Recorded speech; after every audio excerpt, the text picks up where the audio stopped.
We got here leaked Justine Baldoni 6 minutes voicemail to Blake Lively. We gotta check this out because things are not looking good for the Lively people. Let's go! Hey Blake, it is 2 in the morning. Hopefully this does not wake you up. Whew.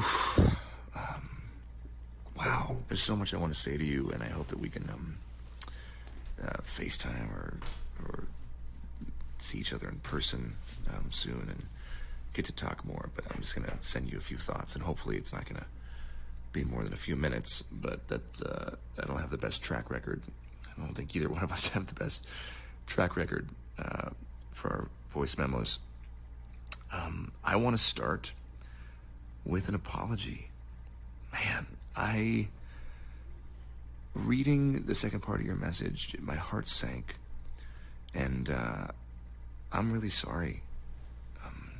I for sure fell short, and you worked really hard on that, and the way you framed it, and how that made you feel.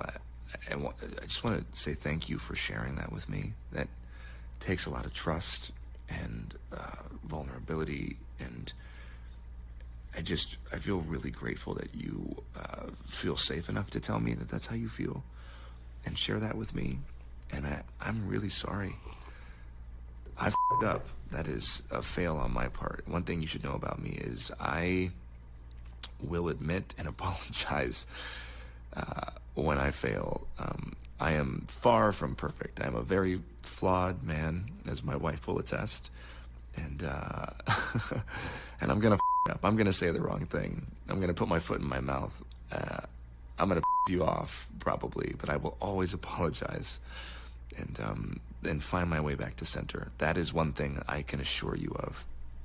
And I'm sorry I made you feel that way. That must have felt terrible. And I will for sure do better. That was not my best weekend, and I should have given it more time. And damn right, you got great friends if that's how you felt and they knew that. And we should all have friends like that, aside from the fact that they're two of the most creative people on the planet. The three of you guys together is unbelievable. Talk about you.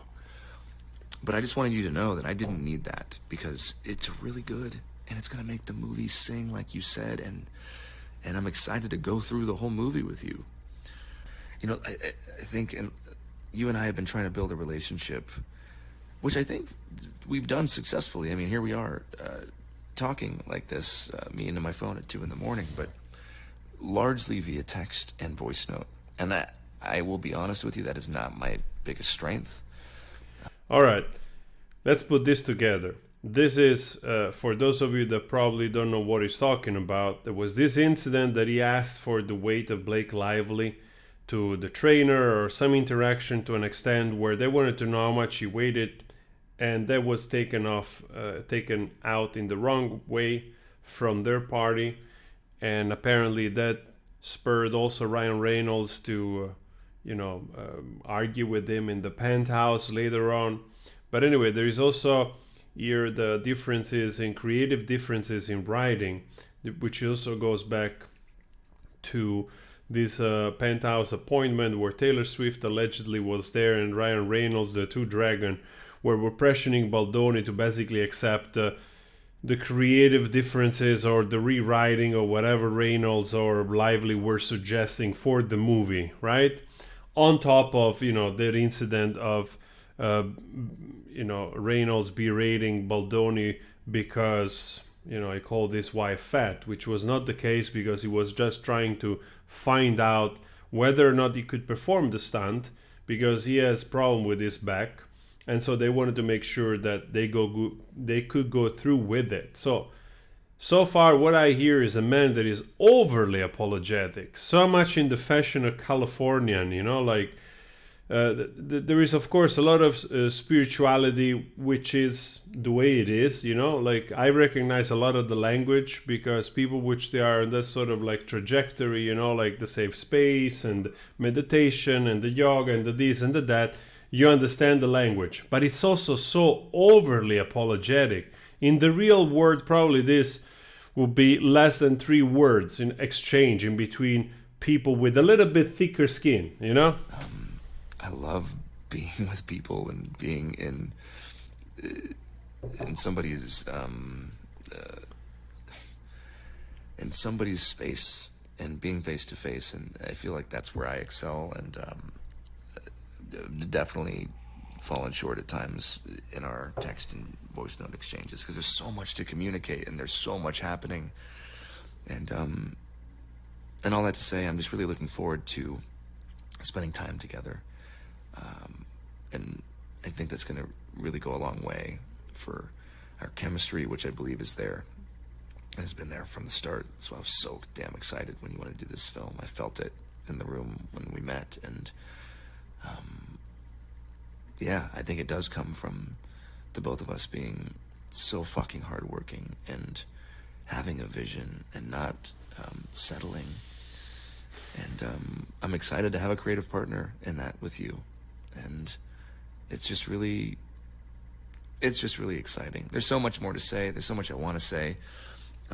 Oh, and there's one thing that I do need to say, which is I am so sorry you have been through what you've been through with these other filmmakers and producers or whoever the people were that you worked with. It just me off. Those heads that I'm just still kind of blown away that this is the industry that we're in and that you've experienced that as a woman. And I know I don't need to say it, but that's not at all going to be or will be, and hopefully it's not been the experience with me. There's nothing more exciting to me like that I get to work with Blake Lively and have her, all of her. I mean, that's what I want. And so there's been no hesitancy with me sending you the final draft file. My God, man, this guy is being so nice to this woman. Really, like it's bending over, it's stretching forward in downward dog, like it's flat on the ground. That basically can cover the entire area of her like penthouse as a carpet. That's how far this guy is stretching down, trying to make her feel comfortable.